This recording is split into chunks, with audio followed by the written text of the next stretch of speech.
Total Information News from WBAP Fort Worth. Norwood McClendon reporting. From Fort Worth, the President and Mrs. Kennedy and their party go to Dallas, where the Chief Executive addresses a luncheon gathering. Tonight they'll be in Austin. The Kennedys will meet the people again in the downtown Fort Worth, back to Carswell motorcade, as they proceed up Main to Belknap, west to Jacksboro Highway, then to River Oaks Boulevard, and on to the air base. The party is scheduled to leave for Dallas at 11:15. At Southwest International Airport, temperature is 57 degrees, relative humidity 83%. Norwood McClendon reporting. Your straight line to reliable reporting, WBAP Fort Worth, where the news comes first.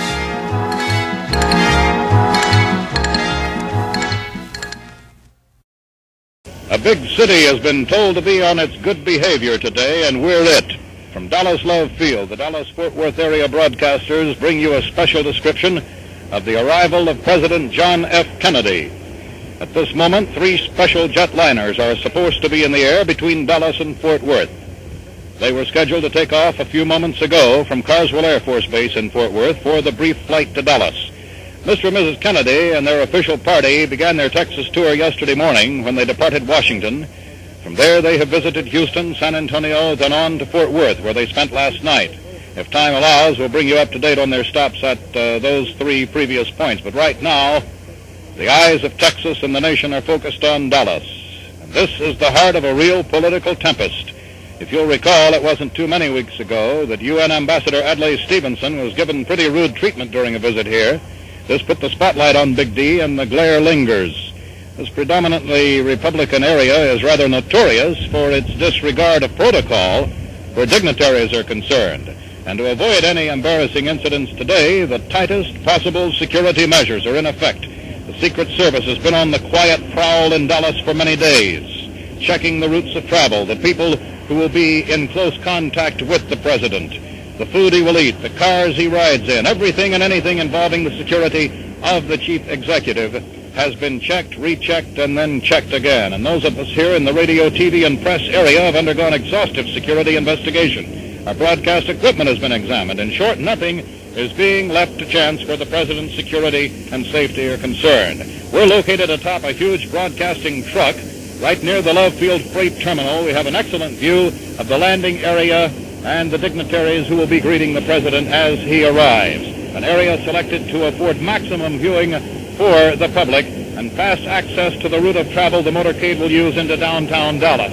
The crowd size at this moment we would estimate to be in the vicinity of 2,000. They began arriving this morning, at about 9 o'clock. We saw the first sprinkling of the public easing in, but the parking lots are now jammed almost to capacity, and there are many signs in evidence. We'll tell you about those placards in a few moments. The weather had been a big concern, and as you recall, early this morning, Dallas was having heavy rain, and it looked like a very dismal condition for greeting the president and his official party. But at approximately 9:30, the rain stopped, the wind picked up and shifted, and now there are hardly any clouds in the northern skies. The wind is now coming roughly out of the southeast, and we have a brilliant sun overhead. So weather conditions have improved considerably, but there is a heavy, gusty wind. Actually, there are 3 big jetliners in the air between Dallas and Fort Worth right now. Air Force number 1, of course, is Mr. Kennedy's plane. Next is Vice President Lyndon Johnson's jet, and then the jet carrying other members of the official traveling party, including the White House press corps, those reporters and photographers who always travel with the president, no matter where he goes. Protocol dictates that the president's plane is the first to take off. Then comes the vice president's plane. But this protocol, as those of us who cover these events found out a long time ago, is a very strange animal. It then states that the vice president's plane lands first so he can be on hand to greet the president. The pilots have been busy in these past few days practicing takeoffs and landings from Carswell and at Love Field so the proper order of appearance can be carried out. For those of you who plan to try and catch a glimpse of the fast-moving President and First Lady, here's the route of travel they're going to be covering from Love Field to the Trademark, where the President will make his luncheon speech. The motorcade departs Love Field, then it goes Mockingbird Lane to Lemon Avenue, south on Lemon to Turtle Creek, Cedar Springs, then through the downtown area on Harwood to Main. The main route of travel will be west on Main to Houston, then through the triple underpass to Stemmons Freeway, and on to the Trade Mart. The return to Love Field will be the quickest possible route after the luncheon. Harry Hines to Mockingbird, and then here to the airport. Returning to the security aspects of this operation, and one big jet has just come in, another is now approaching from the south. But on these security features, the special car for the president has been flown in from Washington. It's sitting directly below us right now. It's the huge plastic bubble-top limousine that affords the president maximum protection from the weather and yet allows the public to see him. However, since the weather has cleared, the bubble top has been removed, and the president will be riding in the open. That car was flown in here last night from Washington, and the big Air Force transport that brought it is now directly across the field from us. Here comes the second of the official jets. We can't determine from here whether that is Air Force One or the Vice President's plane. We will know shortly. It's now making its rather bumpy run down the runway at this time. We see another jet to the south coming in. Perhaps that is the presidential plane. Dallas Police Chief Jesse Curry has told the citizens and visitors that nothing must occur that will be disrespectful or degrading to the president. Now, we see in brilliant evidence right now a Texas flag and a huge Confederate flag flying. Most of the smaller signs are hooray for JFK, then JFK and LBJ in 64, and we're with you all the way. But there are those opposition signs. One reading, help Kennedy stamp out democracy. Now, the officials are not going to concern themselves any real deep worry just about the display of these banners, but any untoward motion that might be made toward the official presidential party, well, we'll describe that for you if we're within viewing range. The chief of police, incidentally, who stands right below us, has in effect deputized citizens who see any incidents brewing to take action to put them down. Hundreds of additional policemen are on hand. The motorcade route is closely watched, carefully plotted and planned. It's our hope that the only noteworthy event today will be Mr. Kennedy's arrival, the speech, the weather, and his departure. In the crowds, all of these placards, as we have described, many of them really too small to read from the distance where we stand right now. The first big jet to come in is unloading the White House press corps. There are chartered buses parked alongside the Red Concourse terminal, and these buses will take them along the official route of the motorcade and then on to the Trade Mart. The official greeting party is on hand. Mayor and Mrs. Earl Cabell and Dr. Lloyd V. Berkner and County Judge Lou Sterrett and Mr. Eric Johnson. There are many in the official greeting party, and their 5 big, shiny black limousines are parked directly behind this huge van from where we enjoy our vantage point at this time. It looks like a police convention. We have never seen as many Dallas police officers in one location in all of our years of covering Dallas news, but they are here in great profusion.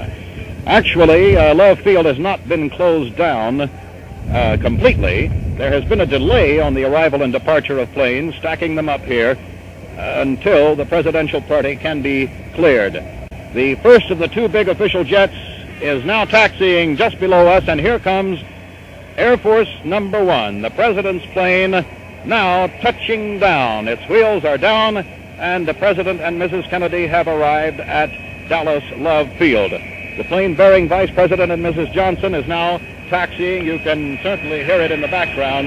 It is taxiing directly in front of us at this moment.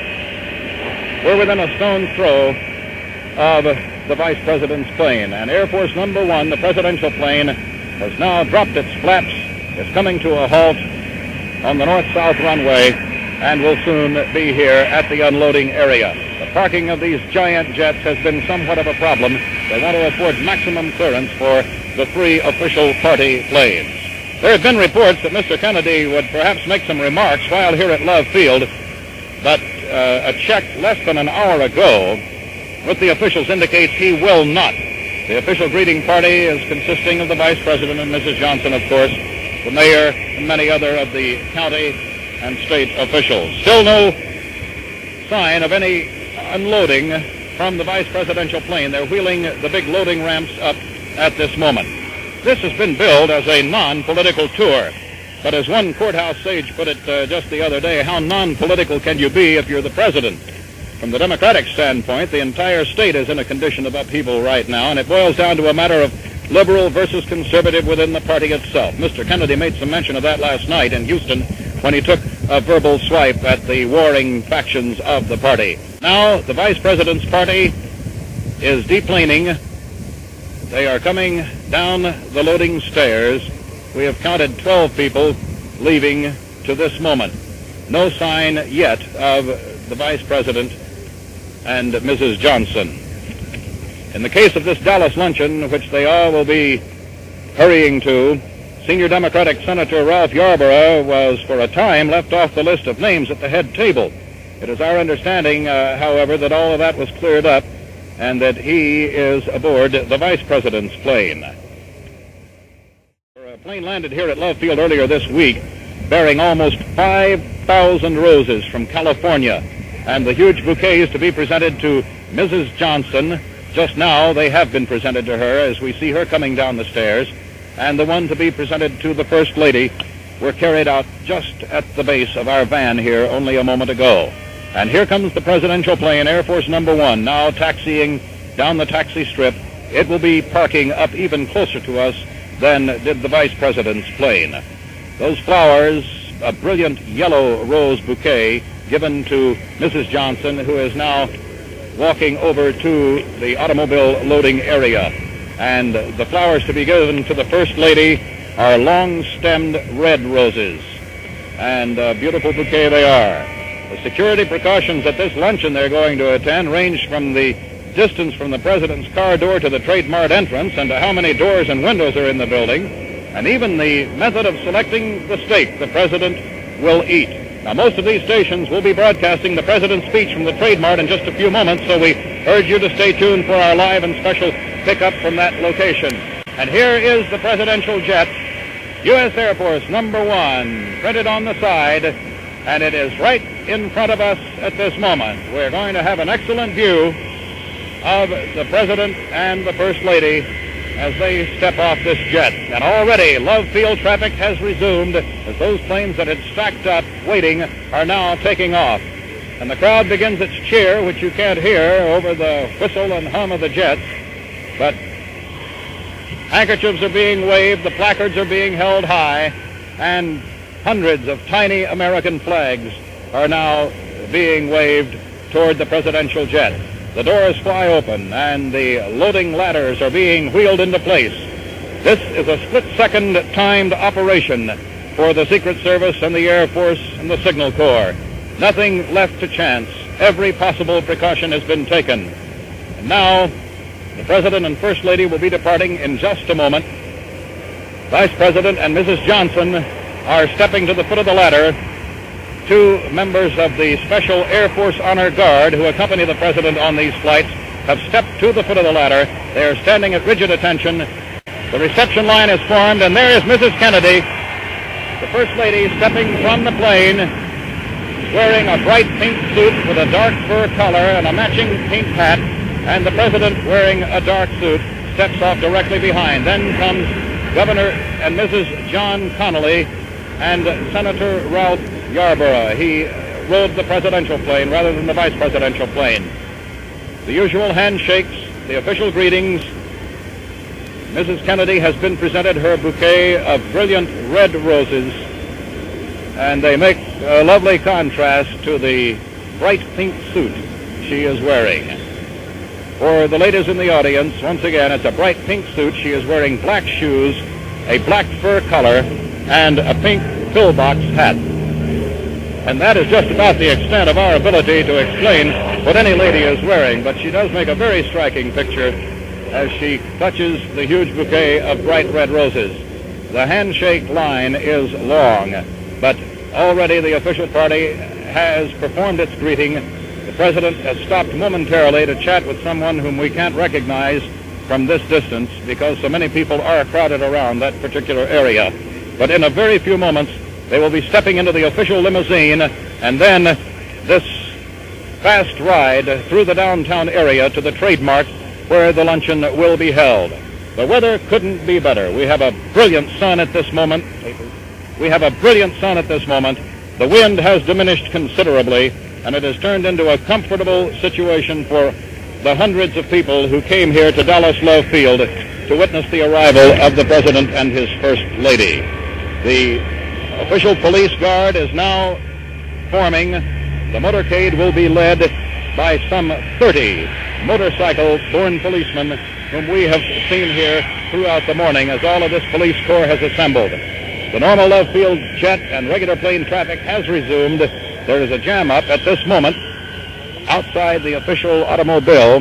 The President has not yet made his way into the limousine. The First Lady is directly behind him. He is now being escorted to the limousine. The crowd is being pushed back. Now, when we say crowd, we do not mean the public. These are the photographers and those in the official greeting party, because the public is contained behind the usual Love Field chain-link fences that are keeping them from spilling in to the presidential reception area. Now we see the other official members of the greeting party, Dr. Berkner, Mayor and Mrs. Cabell, Mr. Eric Johnston, Judge Lou Sterrett. They're now walking over here. They will have to come through a gate directly in front of our vantage point in order to find their way into the limousines that are waiting to take them in this motorcade. The presidential car is now occupied. They're clearing the photographers and the other bystanders out of the way, and in just a moment it will be coming almost directly below us and forming in this motorcade. We will be able to give you a more accurate description of the President and First Lady as they pass here. Now, those of you who are waiting along the parade route, just to be sure that you find yourself in the proper location, let's give it to you once again. The party is now ready to depart Love Field. It will go Mockingbird Lane to Lemon Avenue, then travel south on Lemon to Turtle Creek, Cedar Springs, through the downtown area on Harwood to Maine, west on Maine to Houston, through the Triple Underpass to Stemmons Freeway, then on to the Trade Mart. And the return to Love Field will be much faster. They will simply go out Harry Hines Boulevard to Mockingbird and then here to the airport. Departure time from the airport is scheduled for approximately 2:30. And another reminder, those of you who will be wanting to hear the President's address at the Trade Mart, most of these stations in this special Dallas-Fort Worth area broadcasters coverage will be carrying the President's address live in just a very few moments, and you will be able to hear his remarks there. Other of the stations will be broadcasting highlight excerpts of the President's speech throughout the afternoon and evening. The press, radio, and TV corps covering this event today is huge. There are literally hundreds of reporters on hand, including those of the special White House press corps who always accompany the President. And now, the President's special limousine has begun to move slowly forward. Police Chief Jesse Curry and Dallas County Sheriff Bill Decker are directly in front of this car, Chief Curry driving his own personal car to lead the way for this motorcade. The President's car is being delayed momentarily. We can't see from here exactly what is holding it up. Yes, we can, too. He has now decided to shake hands with one or two more people, and that is the cause for the delay. But this is the moment where the Secret Service has its point of tension. As we have talked with many of these Secret Service men in the past few days who've arranged for the President's security, they say, when the President stops moving, that's when we're concerned, because that is when the possibility of trouble comes to the forefront. And here comes the President now. In fact, he's not in his limousine. He's departed the limousine, and he is walking. He is reaching across the fence, shaking hands with many of the people who have come here to see him. He is closely accompanied by Dallas police officers and, of course, the Secret Service. But Mr. Kennedy stepped out of the automobile. He is now shaking hands. Mrs. Kennedy is right behind him, and they are walking along the line of the fence, shaking hands with some of the hundreds of people who have come here to view their arrival. Now, this is a distinct departure from the plan that had been set forth many, many days ago. And now here's Mrs. Lyndon Johnson. She also is going along. So is the Vice President. They're making their way along the line of the fence, and still are not in the official limousine. The only members of the official party in the presidential limousine who didn't depart are Governor and Mrs. Connolly. They have stayed in the limousine. But the President, the First Lady, the Vice President, and Mrs. Lyndon Johnson all are walking along the edge of this fence, shaking hands with the crowd. And they are being greeted by placards of varying emotion and political feeling. Those saying, "We're with you all the way, JFK," and those saying, "Help JFK stamp out democracy." So he is seeing Dallas County politics at the height of a very boiling moment in Dallas political history. Thousands of children now swarming, trying to get over the fence, the Dallas police trying to keep them back, and the security is tense at this time, but is going beautifully. Vice President and Mrs. Johnson are, some 25 to 30 feet behind the President and the First Lady in the handshaking tour, the unofficial, unscheduled handshaking tour. And now the President and First Lady are retreating from the fence.